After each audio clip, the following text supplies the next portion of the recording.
I'm Ava Collins, 28, standing in my small Chicago apartment, staring at a pile of birthday decorations for my dad, Arthur's big day. My hands shake as I entangle a string of lights, not from excitement but dread. My sister, Olivia, is coming, and her sharp tongue always cuts deeper than I expect. Growing up, she would roll her eyes at my quiet life, mocking my boring job while flaunting her glitzy downtown success. Last time we met, she sneered, "You'll never measure up," and I swallowed it to keep the peace. Now, I'm bracing for worse. I can already picture her strutting in, ready to humiliate me in front of everyone we love. At Dad's birthday, she didn't just cross a line. She pushed me to the ground, pointed and spat, "Your place is on the floor." The room erupted in laughter. I whispered softly, "I understand," and quietly walked away. Weeks later, my phone wouldn't stop ringing. My parents, my sister, even her husband, all begging to see me. But I left only one message, just 5 words, sharp and cold. Look down at the floor. If you were in that situation, would you walk away quietly or fight back? Share your thoughts in the comments. I'd love to hear your answer. A few weeks before Dad's birthday, I was sipping coffee in my modest Chicago apartment, scrolling through LinkedIn. I don't often check my sister Olivia's profile. Her posts are a relentless showcase of self-praise, but curiosity tugged at me. Olivia Collins had just shared an update that hit like a slap, a photo of her in a polished downtown office, captioned, "Another multi-million-dollar deal closed." Not everyone can keep up, especially those stuck in dead-end office jobs. The jab was unmistakable. She meant me, the office worker she's always belittled. My stomach twisted, but I kept scrolling, hoping it was a one-off. It wasn't. Another post showed Olivia at a glitzy gala with her husband, Mark Turner, grinning beside her. The caption stung deeper, "Surrounded by winners, not wannabes who think pushing papers is a career." I set my coffee down, the mug cold in my hands. Olivia had no idea I wasn't just some clerk. For years, I'd been a financial investor, quietly funneling hundreds of thousands of dollars into her stockbroking firm through anonymous channels. My investments kept her company afloat during rocky markets, times she'd bragged about outsmarting the crash. I never told her, or anyone, not even Dad Arthur, who raised me to value the work over the spotlight. But Olivia's words on LinkedIn, so public and cruel, brought back that old ache of being invisible in her eyes. Growing up, Olivia would scoff at my quiet ways, my choice to live simply. "You're wasting your potential," she'd say, her voice dripping with pity. Now she was broadcasting it to her entire network. I clicked deeper into Olivia's profile, my pulse quickening. A comment from a family friend, Kathy, our neighbor, popped up. "Wow, Olivia, you're killing it. Your sister must be so proud." Olivia's reply made my jaw clench. Ava's too busy with her little desk job to notice. I wanted to scream. I leaned back, staring at the ceiling. I remembered a Christmas years ago when Olivia laughed in front of our cousins, saying I'd never amount to much. I'd brushed it off to keep Dad happy, but it hurt. Our mother, Eleanor, gone for years now, would have hated seeing us like this. Olivia's taunts weren't new, but airing them online felt like a betrayal. I'd been her silent lifeline, pouring money into her firm to save her employees, not her ego. Yet, she still saw me as less. My fingers hovered over the keyboard. I could comment, reveal the truth about my investments, and watch Olivia squirm. But that wasn't my style. I'd learned her need to one-up me stemmed from her own insecurities. Instead, I messaged my business partner, Brendan, confirming our next investment move. Another boost to Olivia's firm, hidden as always. I told myself it was for her team, not her. But her posts kept gnawing at me. I scrolled through more comments, some from Dad's old friends praising Olivia's success, oblivious to her cruelty. One hit hard. "Olivia, your family's lucky to have you leading the way." Leading. I'd been carrying her company for years. I closed my laptop, my chest tight. Olivia's posts weren't just boasts. They were a public challenge, daring me to step out of my shadow. But I didn't want to play her game. Dad's pride in my quiet choices meant more than Olivia's approval ever could. Still, her taunts were growing bolder, and with his birthday looming, I sensed trouble brewing. I grabbed my phone to text Dad about the party menu, determined to focus on him. A few weeks after seeing Olivia's venomous LinkedIn posts,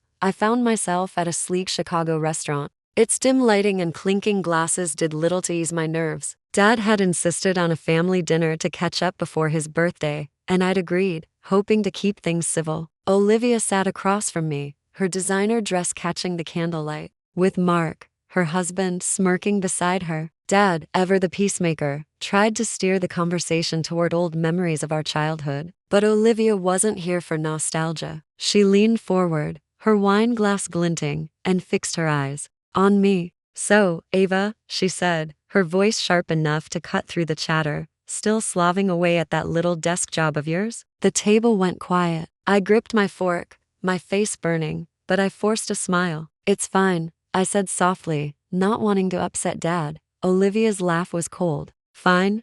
Oh honey, you're such a failure compared to me. I close $1 million deals while you're what? Filing papers?" Mark chuckled, egging her on, and I felt the eyes of nearby diners on us. I wanted to tell her the truth that my investments were the backbone of her firm, but I bit my tongue. Dad's shoulders slumped, his face tight with discomfort. Olivia wasn't done. She waved her hand, dismissing my silence. "You know, some people are just meant for small lives," she said loud enough for the next table to hear. "I mean, look at me. I'm carrying this family's name forward." My chest tightened, but I kept my eyes on my plate, refusing to give her the reaction she craved. Dad tried to change the subject, mentioning his plumbing work, but Olivia cut him off. "Oh Dad, let's not bore everyone with that," she said, her tone dripping with condescension. I saw the hurt flicker in his eyes, and it took everything in me not to snap. Then came the bill. $400 for Olivia's extravagant orders of wine and steak. She slid it toward Dad with a smug smile. "You got this, right? I mean, I'd pay,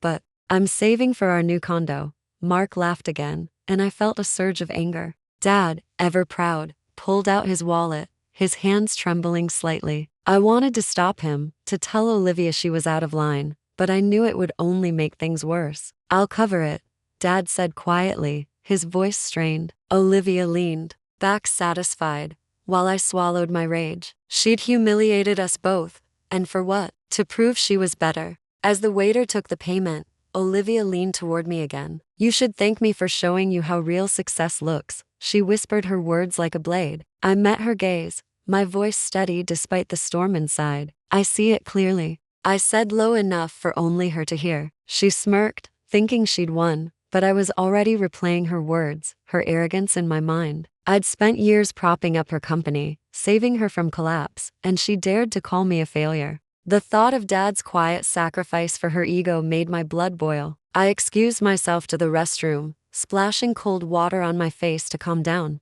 Olivia's cruelty wasn't new, but this public display felt different, bolder, more vicious. I thought of Eleanor, our mother, who'd always preached kindness over competition. She'd be ashamed of Olivia now. As I stared at my reflection, I realized this dinner wasn't just a one-off. Olivia was escalating, and Dad's birthday was next. I dried my hands, my resolve hardening. I'd keep the peace for Dad's sake, but Olivia was testing my limits. A few days after that humiliating dinner, I was in my Chicago apartment sorting through birthday decorations for Dad when the doorbell rang. I opened it to find Olivia standing there, her arms crossed, eyes blazing. She didn't wait for an invitation, pushing past me into my living room. "We need to talk, Ava," she snapped, her voice sharp as ever. I shut the door, my heart sinking. I'd hoped to avoid her until Dad's birthday, but Olivia clearly had other plans. She spun around, her designer heels clicking on my hardwood floor, and pointed a manicured finger at me. "Do you have any idea how embarrassing you are?" Olivia said, her tone venomous. "Dad fawns over you like you're some saint while I'm out there making this family look good." I stood frozen, her words hitting like a wave. She was furious, not because of anything I'd done, but because Dad loved me, maybe more than her. I took a deep breath, trying to stay calm. "I'm not trying to compete with you, Olivia," I said evenly. She laughed, a harsh sound that echoed in my small space. "Compete? You're not even in my league. Your pathetic little life, your cheap apartment, your boring job. It's a disgrace to our family name." I clenched my fists, her words slicing through me. She had no clue I'd been bankrolling her company, pouring hundreds of thousands into her firm to keep it afloat. I'd kept it secret, not for glory, but to protect her employees and honestly, to avoid her gloating. But now Olivia stood in my home, tearing me down. You need to stop acting like you're something special, she continued, pacing. Dad's birthday is coming, and I won't let you ruin it with your sad, simple act. Change your ways or you're not invited. Her threat landed like a punch. Not invited to Dad's birthday, the one I'd been planning for weeks. I thought of Dad, how he'd always defended me, even when Olivia belittled me. I remembered a time years ago when Eleanor, our mother, was still alive. She'd caught Olivia mocking my modest dreams and pulled her aside, saying, "Your sister's heart is worth more than your pride." Olivia hadn't listened then, and she wasn't listening now. I wanted to tell her the truth, that her success rested on my investments, but I held back. She'd only twisted into another way to claim superiority. Instead, I met her gaze. "I'm not the one embarrassing anyone," I said quietly, my voice steady despite the anger bubbling inside. Olivia scoffed, tossing her hair. "Keep telling yourself that, but if you show up to Dad's party looking like a nobody, don't expect a seat at my table." She stormed toward the door, pausing to deliver one last jab. "You're lucky I even bother with you." The door slammed behind her, leaving me standing in the silence of my apartment. My hands shook as I picked up a string of birthday lights, trying to focus on Dad. Olivia's words stung, but her threat cut deeper. She thought she could control me, erase me from Dad's day. I thought of Brendan, my business partner, and the investments I'd made in Olivia's firm. Maybe it was time to rethink that support. I sat down, staring at the decorations. Olivia's visit wasn't just a tantrum. It was a line in the sand. She'd always seen me as less, but now she was trying to push me out entirely. I wouldn't let her ruin Dad's birthday, but I also wouldn't let her walk over me anymore. I grabbed my notebook to jot down party details, my resolve strengthening. The day of Dad's birthday arrived, and the family home buzzed with laughter and chatter. Streamers hung brightly, the meatloaf sat steaming on the table, and guests' neighbors, old friends mingled with drinks in hand. I moved through the crowd,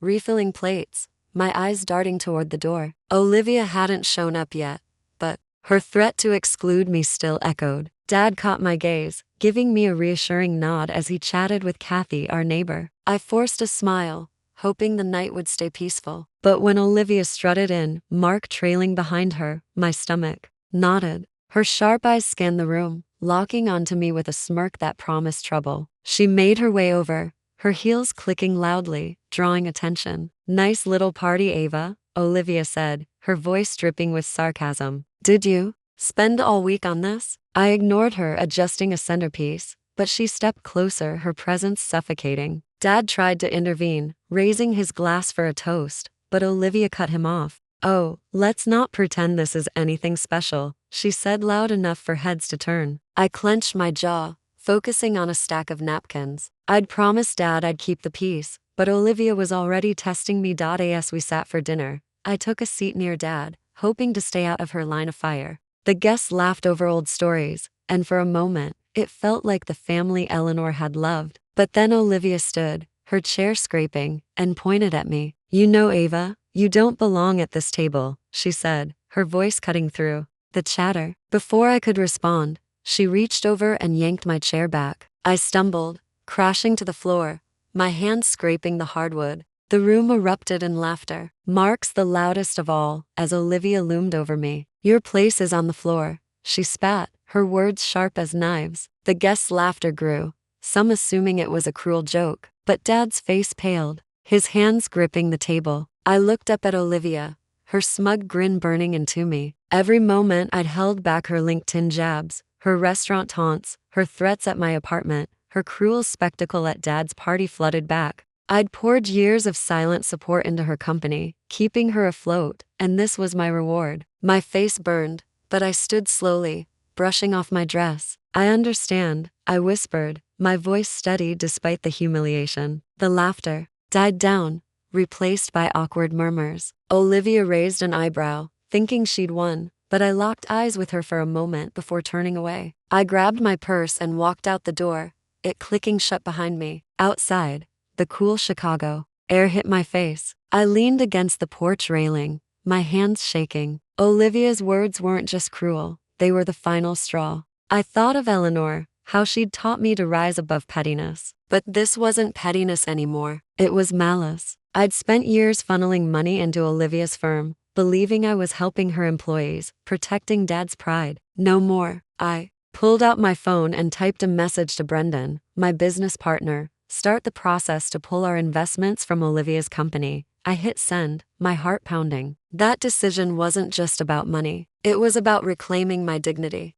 I glanced back at the house, the glow of the party spilling through the windows. Dad deserved better than Olivia's spectacle. I knew she'd feel the consequences soon, but for now, I needed space. I walked to my car, my steps firm. Moments after I stepped outside, the front door of Dad's house swung open, and Brendan, my business partner, hurried toward me. His face was flushed, his suit slightly rumpled from a late flight into Chicago. "Ava, I got your message," he said, catching his breath. I couldn't let this night end without setting things straight. I frowned, confused as he gestured toward the house. "Come back inside. There's something everyone needs to hear." My heart raced. Brendan wasn't one for theatrics, but his urgency pulled me back through the door. The party's chatter was still lively. The living room was warm with candlelight and laughter, though the sting of Olivia's cruelty lingered in my chest. Dad stood near the cake, looking worried while Olivia and Mark held court near the fireplace, her voice carrying over the crowd.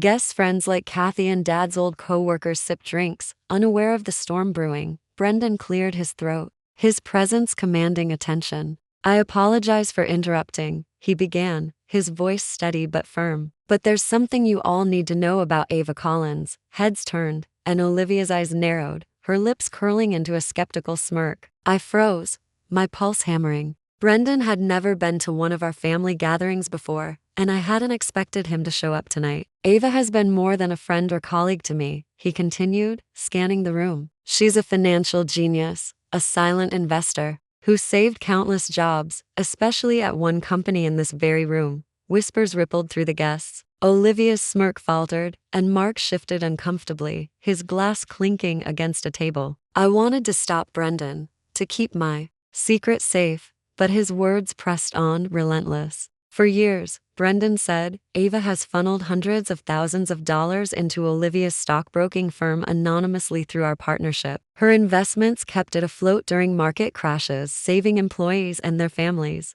The room fell silent, forks pausing mid-bite. Olivia's face drained of color, her eyes darting to me, then back to Brendan. "Without Ava's funds, Olivia's multi-million-dollar deals would have crumbled long ago." Gasps echoed. Kathy's hand flew to her mouth, and Dad's eyes widened, his expression a mix of pride and shock. Olivia stammered, her voice sharp. "That's ridiculous. My firm's success is mine." Mark placed a hand on her arm, but she shook it off, her cheeks flushing. Brendan raised a hand, calm but unyielding. "I have the records, Olivia. Every transfer, every rescue Ava's work. She never wanted credit, but I won't let her be humiliated for it." The guests stared, some whispering, others gaping at me. I stood rooted, my throat tight as memories of Eleanor's lessons in humility flashed through my mind. I'd hidden my role to avoid this exact spotlight, but Brendan's truth had torn that veil away. Dad stepped forward,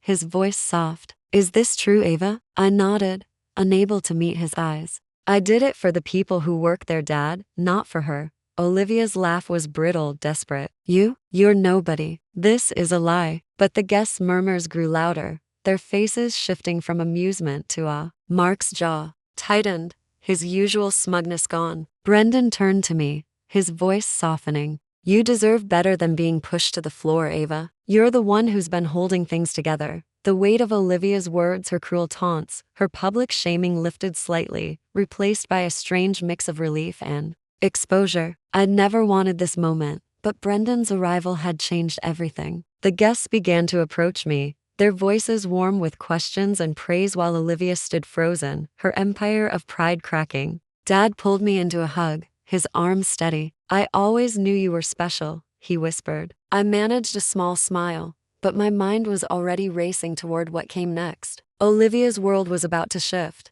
and I wasn't sure I was ready to see it fall. I stepped outside for air, needing a moment to breathe. Weeks after Dad's birthday, I sat in my Chicago apartment. The city skyline was muted through my window. The news had broken. Olivia's stockbroking firm had collapsed. Without my investments, pulled after her public humiliation of me, her company couldn't weather the latest market dip. Headlines buzzed about layoffs, clients fleeing, and Olivia's name tied to failure. I felt a pang of guilt, not for her, but for the employees I'd tried to protect. My phone vibrated with messages, but I ignored them, sipping coffee, trying to focus on work. Then my doorbell rang, sharp and insistent. I opened the door to find Olivia, Mark, and Dad standing there. Olivia's usual polish was gone. Her hair was messy, her eyes red. Mark looked deflated, his tie loose, while Dad's face carried a quiet plea. "Can we come in?" Dad asked, his voice soft. I stepped aside, my chest tight, knowing this wasn't a casual visit. They settled in my living room, the silence heavy. Olivia spoke first, her voice cracking. "Ava, we didn't know how much you did for us. I'm sorry for everything."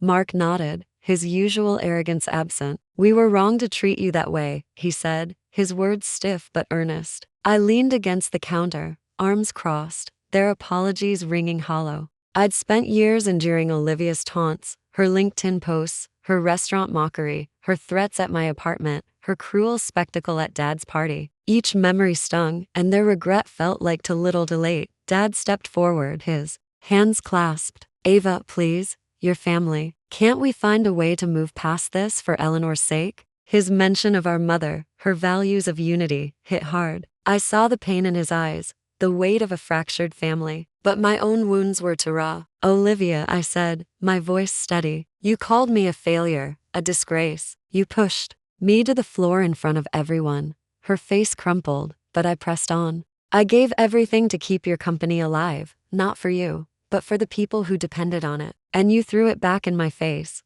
Mark looked away, shame etching his features. Olivia's voice trembled. "I was wrong, Ava. I was jealous. Stupid. Please, give us another chance." Her words echoed Dad's plea, but they couldn't erase the years of disdain. I thought of Eleanor, how she'd taught me to stand tall, to value dignity over pride. Olivia's collapse was her own doing, built on arrogance I'd once overlooked. I'd carried her weight for too long, sacrificing my own peace. "Look down at the floor," I said, my voice low, echoing her cruel taunt from the party. Olivia flinched, her eyes wide while Mark froze. "That's where you wanted me," I continued. "But I'm done letting you walk over me." Dad's shoulders sagged, his hope fading, but I couldn't bend. Not this time. Olivia's tears fell, but I felt no urge to comfort her. "I'm not reinvesting," I said firmly. "You'll have to face the consequences of your choices." Mark opened his mouth, then closed it, defeated. Dad reached for my hand, his voice breaking. "Ava, I just want us to be a family again." I squeezed his hand, my heart aching. "I love you, Dad, but family doesn't mean letting someone tear you down." He nodded, tears in his eyes, understanding but grieving. As they left, Olivia's steps were slow, Mark trailing behind her. Dad lingered at the door, his face etched with sorrow. "I'm proud of you," he whispered, then followed them out. I shut the door, the silence settling around me. I thought of Eleanor again, her lessons about strength and self-respect. Olivia's fall wasn't my victory. It was a reminder that pride could destroy even the strongest foundations. I'd chosen my dignity, and that was enough. I sat at my desk opening my laptop to start a new project.